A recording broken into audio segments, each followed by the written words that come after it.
శాసనసభ్యురాలు శ్రీమతి వేమిరెడ్డి ప్రశాంతి రెడ్డి గారిని రావాల్సిందిగా సగౌరవంగా ఆహ్వానిస్తున్నాం. అందరికీ నమస్కారం. ముందుగా నాకు విధ్వంసం నుండి వికాసం వైపు పయనించడానికి ఈ తీర్మానాన్ని ఆమోదించడానికి ఇచ్చిన పెద్దలకందరికీ కూడా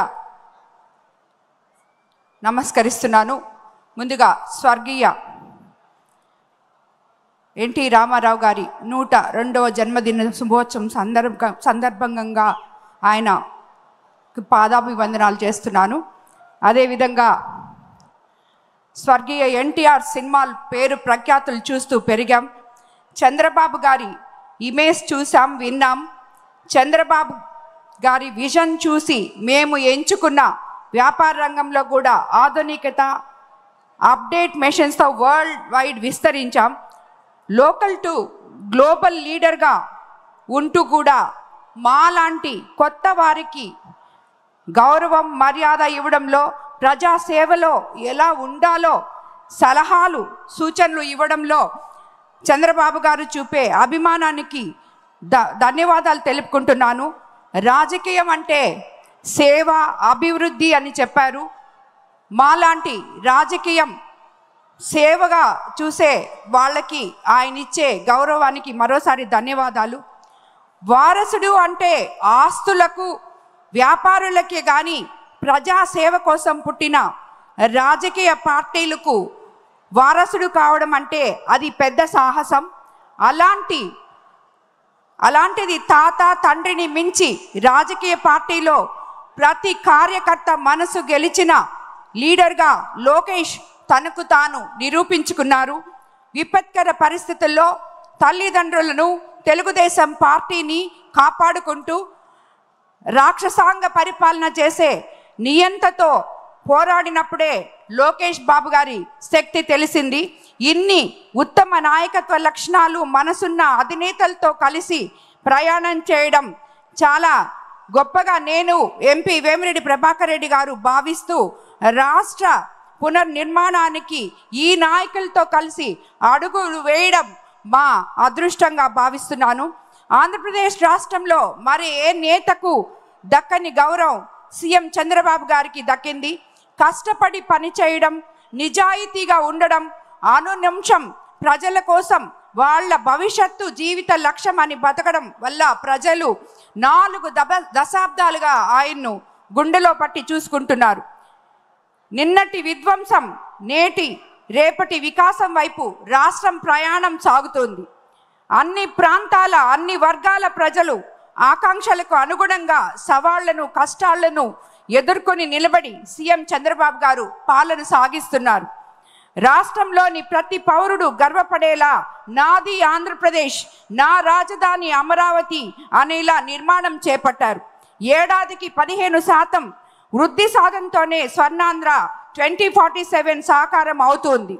2047 నాటికి 308 లక్షల కోట్లు ఆర్థిక వ్యవస్థగా ఏపీ చేరాలనే లక్ష్యంగా పెట్టుకున్నాం.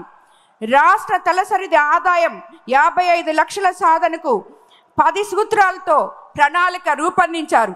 60% పట్టణీకరణ, నిరుద్యోగత తగ్గించడం, 39.12 లక్షల కోట్ల ఎగుమతులు సాధించడం లక్ష్యంగా పెట్టుకున్నారు.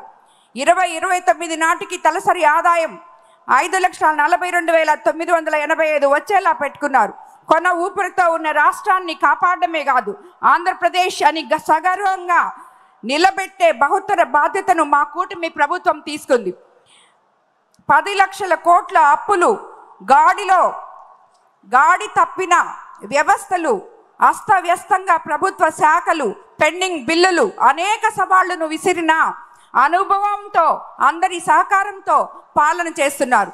ప్రజల నమ్మకం ఒమ్ము కాలేదు. 5 నెలల్లోనే ప్రజల కోసం ప్రభుత్వం అనేక అడుగులు వేసింది. అందుకే ప్రజల్లో ఒక నమ్మకం, సంతృప్తి, సంతోషం, భద్రత కనిపిస్తుంది. ఎన్నికల హామీలకు అత్యధిక ప్రాధాన్యత ఇచ్చాం. తద్వారా ప్రజల్లో ఒక పాజిటివ్ చర్చను తీసుకురాగలిగాం. ప్రజలు కూడా అర్థం చేసుకునేలా అండగా నిలిచారు. పేదల సేవలో అనే కాన్సెప్ట్తో పాలన చేస్తున్నాం. దానితో భాగంగానే ప్రజల జీవన ప్రమాణాలు మార్చే పథకాలు ఎన్నో అమల్లోకి తీసుకొచ్చాం. 2014లో 16,000 కోట్ల రెవెన్యూ లోటును పాలన ప్రారంభించిన 120కి పైగా సంక్షేమ పథకాలు కార్యక్రమాలు అమలు చేశాం. గిరిజనులకు, దళితులకు 27 పథకాలు, ముస్లింలకు 10 పథకాలు, బీసీలకు ఆదరణ వంటి పథకాలతో వెన్నుదన్నుగా నిలిచాం.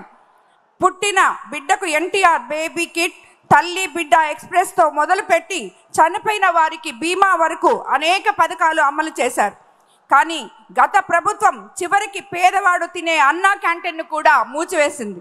సంక్షోభం నుంచి సంక్షేమం వైపు నేడు మళ్ళీ పథకాలు ప్రాణం పోసాం. పెన్షన్లు 4,000 పెంపు. దేశంలో అత్యధిక పెన్షన్లు ఇచ్చే రాష్ట్రం మనదే. ఎక్కువ అప్పులు, తక్కువ ఆదాయం ఉన్న రాష్ట్రంతో దేశంలోనే ఎక్కువ పెన్షన్లు ఇస్తున్నాం. అధికారం చేపట్టిన మొదటి నెల నుంచే 64 లక్షల మందికి ఇంటి వద్దే పెన్షన్ ఇవ్వగలుగుతున్నాం. దేశ చరిత్రలోనే లేని విధంగా అనారోగ్యంతో ఉన్న వారికి 10,000 రూపాయలు, 15,000 రూపాయలు పెన్షన్ ఇస్తున్నాం. పేదల కోసం నేటికి 198 చోట్ల అన్నా క్యాంటీన్లు ప్రారంభించాం. 5 రూపాయలకే కడుపు నిండా పేదలు భోజనం చేసేటట్టు చూసుకుంటున్నాం. పేదల జీవన ప్రమాణం పెంచడంలో ఇదో ముఖ్యమైన పథకం. సూపర్ 6 పథకాలు నాంది. ఆడబిడ్డలకు సాయంగా దీపం 2 కింద ఏడాదికి 2,684 కోట్లతో 3 ఉచిత గ్యాస్ సిలిండర్ల పథకం. చెత్త పన్ను రద్దు చేశాం. గత ప్రభుత్వం పన్ను వేసింది కానీ 83 లక్షల టన్నుల చెత్త ఎత్తనే లేదు. 25కు పైగా కొత్త నూతన పాలసీలు, industrial development policy, MSME policy, food processing policy, electronic policy, private park policy, clean energy policy, semiconductor policy, drone policy, data centre policy, తిరిగి బ్రాండ్ ఏపీకి శ్రీకారం చుడుతున్నాం. పారిశ్రామిక ప్రగతి వైపు అడుగులు వేస్తున్నాం. ₹5,000 కోట్లతో కొప్పర్తి, ఓరకల్లు ఇండస్ట్రియల్ కారిడార్లు, కర్నూలులో డ్రోన్ హబ్ ఏర్పాటుకు 300 ఎకరాల కేటాయింపు. ప్రతి క్షణం, ప్రతిరోజు రాష్ట్రం కోసమే ప్రజల రుణం తీర్చుకుంటున్నాం. ఇవన్నీ కేవలం 5 నెలల కాలంలో మా ప్రభుత్వం చేసుకున్న లక్ష్యాలు. అన్నీ చేస్తాం, రాత్రికి రాత్రే అద్భుతాలు సృష్టిస్తామని చెప్పడం లేదు. కానీ ప్రతి ఒక్కటి మనం ప్రజలకి ఎలక్షన్ టైంలో ఏమైతే హామీలు ఇచ్చామో అవన్నీ ఇవ్వడానికి మన ముఖ్యమంత్రి చంద్రబాబు నాయుడు గారు, నారా లోకేష్ బాబు గారు ఇద్దరూ కలిసి ఎన్నో ప్రయాసాలకు ఓర్చి పేదవాడి గుండె చప్పుడు వింటూ ఎన్నో మహోన్నత కార్యక్రమాలు ముందుకు తీసుకెళ్తున్నారు. అన్నిటికన్నా ముఖ్యంగా పేదవారి కోసం ప్రతిరోజు ఇక్కడ ఉన్న ఏ నాయకుడైనా మనకందరికీ దిశానిర్దేశం చేస్తే దాని విధంగా అట్టడుగున ఉన్న బలహీన వర్గాలకి, కార్యకర్తలకి ఎలా అండగా ఉంటారో మనకి ఆ విధంగా మనల్ని ప్రతి నెల 1వ తేదీ పెన్షన్ ఇవ్వడానికి ప్రజల్లోకి పంపించి వారి కష్టాల కోసం వాళ్ళకి ఎటువంటి ప్రాబ్లం ఉన్నా అక్కడికక్కడే తీర్చే విధంగా మనకి ప్రజలకి దగ్గర చేస్తున్నారు. అదేవిధంగా గ్రీవెన్స్ డేలు పెట్టి నిత్యము వారానికి 1 రోజు ప్రజల్లో ఉండాలని నాయకుల్ని కోరుకుంటున్నారు. ఇలాంటి నాయకులతో కలిసి మనము పనిచేయడం వల్ల అట్టడుగు బలహీన వర్గాలకి, కార్యకర్తలకి అందరికీ కూడా న్యాయం జరుగుతుంది. ఇలాంటి వాళ్ళు మనకి రాబోయే రోజుల్లో తప్పకుండా ఎటువంటి క్లిష్ట పరిస్థితుల్లో మన రాష్ట్రం ఉన్నా కూడా మనం అభివృద్ధి ప్రదం వైపు ఎల్లగనమలి ఇలాంటి నాయకుల ద్వారా మనం అందరము దీని మూలంగా తెలియజేసుకుంటాను. మరోసారి నాకు ఈ ప్రతిపాదనని బలపరిచినందుకు ఇచ్చిన అవకాశాన్ని ఇచ్చిన అందరికీ కూడా ధన్యవాదాలు తెలుపుకుంటూ నమస్కారం. థ్యాంక్ యూ ప్రశాంత్ రెడ్డి గారికి.